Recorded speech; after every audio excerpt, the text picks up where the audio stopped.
שלום לכם. אז אנחנו פה נמצאים עם יעל שבאמת תספר לנו איך היא התמודדה עם הטראומה שלה ועברה את זה.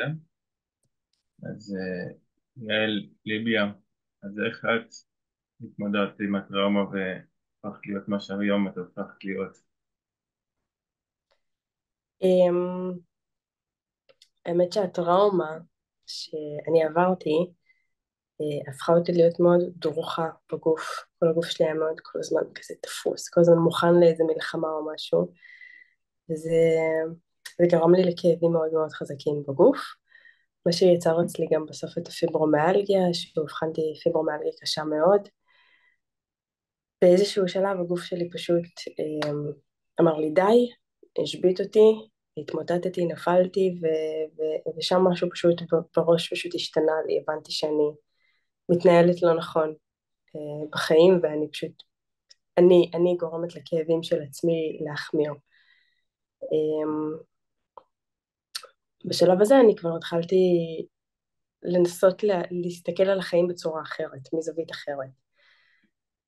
וההתנהלות שלי גם השתנתה בהתאם לזה, התחלתי לשנות את ההרגלים שהיו לי, התחלתי להתמיד יותר בבריאות שלי, התחלתי להיכנס יותר גם לעולם הרוחני, גיליתי שזה מאוד מאוד מחבר אותי לעצמי, וזו באמת הייתה הדרך שככה התחלתי להיכנס לתוך העולם הזה של ההחלמה,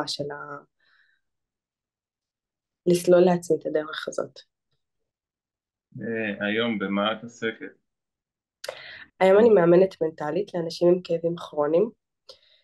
אני עוזרת לאנשים לשחרר את הסבל שלהם, להקל על הכאבים ולחזור לשמחת חיים הזאת שהייתה להם לפני שכל הכאב והבלגן הזה התחיל.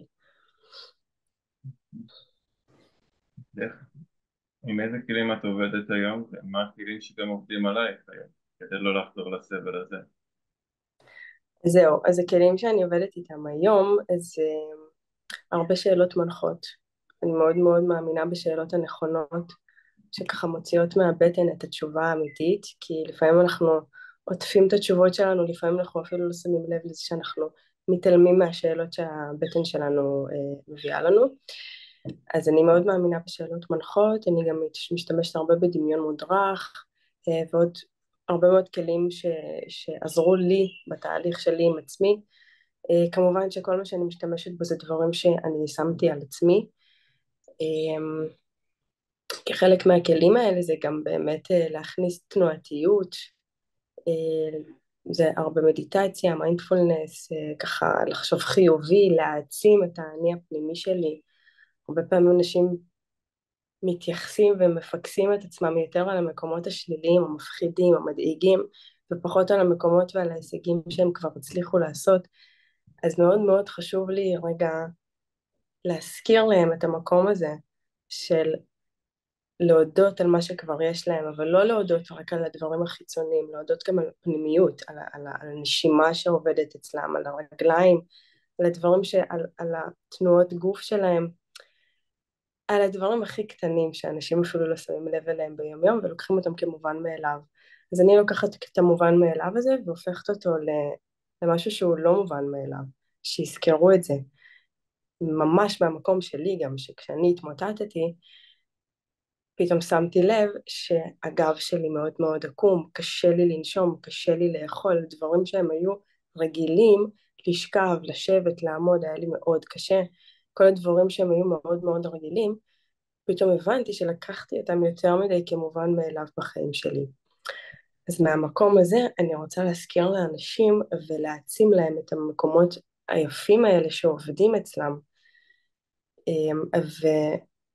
ולקחת להם קצת את הפוקוס מהכאב ומהסבל.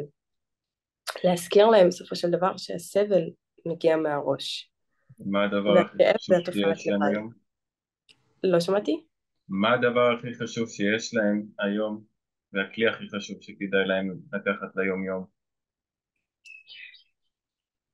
הכלי הכי חשוב שיש להם זה המוח שלהם,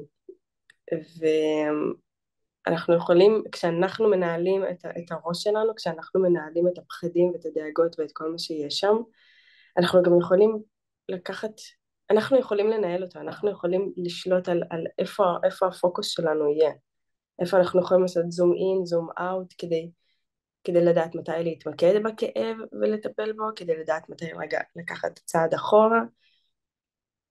אז אני מאמינה שהכלי הכי חזק שיש לנו זה באמת הראש שלנו. אמ, וזהו.